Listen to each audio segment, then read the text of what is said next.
I'm sure many of you have seen those day in the life videos at FAANG companies where it seems like people barely do any work. Today, I want to shed some light on what we really do. If you're new to this channel, hi, my name is Johnny and I'm a software engineer at Meta. On this channel, I like to talk about tech, career, life, and health.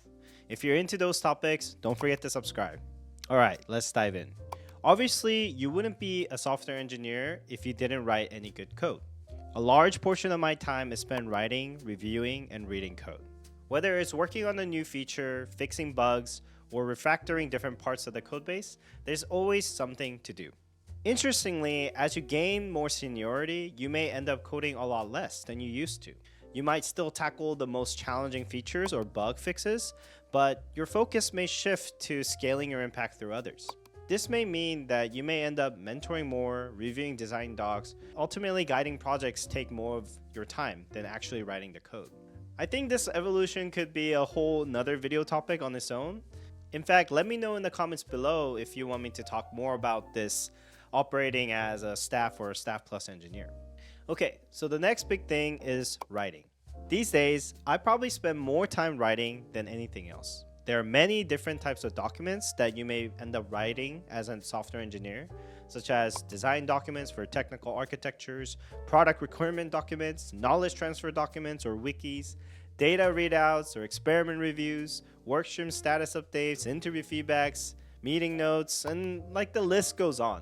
There's just so many different types. Writing is an incredibly important skill for any software engineer, and it's how you clarify your ideas and communicate effectively with others. While Meta doesn't adopt Amazon's approach of writing memos to replace PowerPoint presentations, no PowerPoints are used inside of Amazon. I'm actually a pretty big fan of their writing style. Writing really forces you to think deeply and ensure that your ideas are sound. There's no hiding behind vague, hand-wavy explanations if you need to write your own ideas down. Also, as cringe as some status updates or knowledge sharing posts are, it's actually a large way to scale your communication. So don't really think of it as wasting time.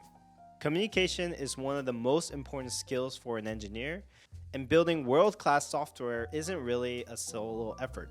You need to collaborate with cross-functional partners to plan, coordinate, and deliver the best product for your users. Which leads to the next topic of meetings. Oftentimes, most of these collaborations happen through meetings, obviously.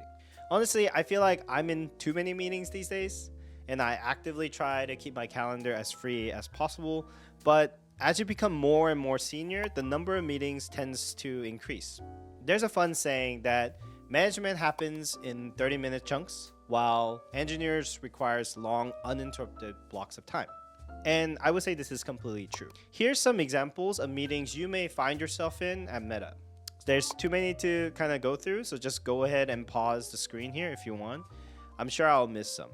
Given all of these meetings, as an engineer, you need to really protect your focus time and attend only meetings that truly matter.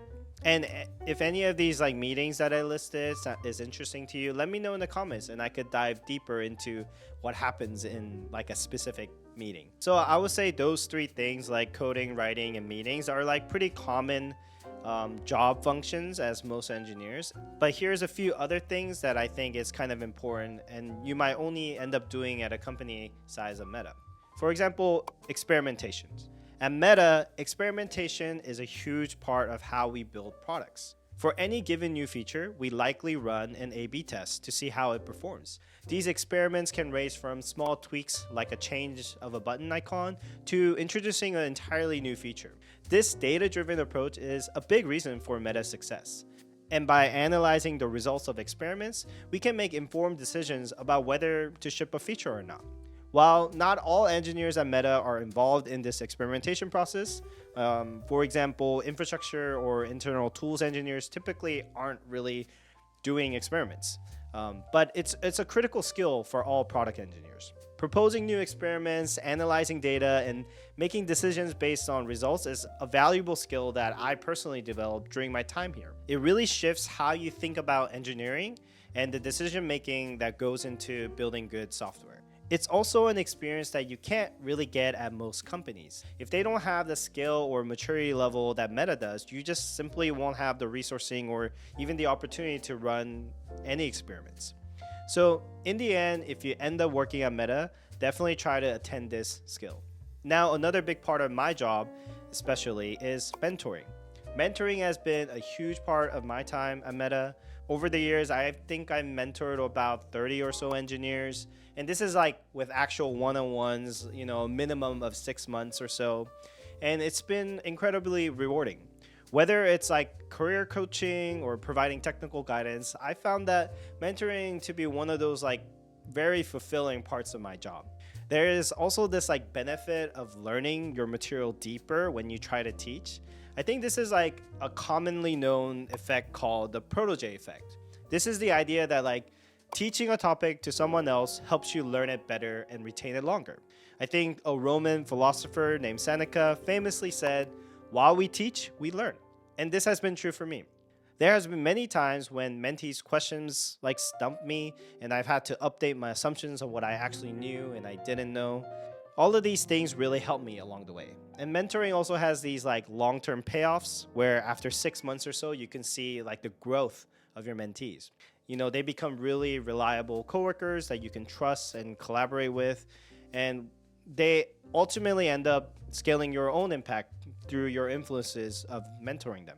So becoming a great mentor takes a lot of time and effort to get really good at it, but it's one part of my job that I take very seriously.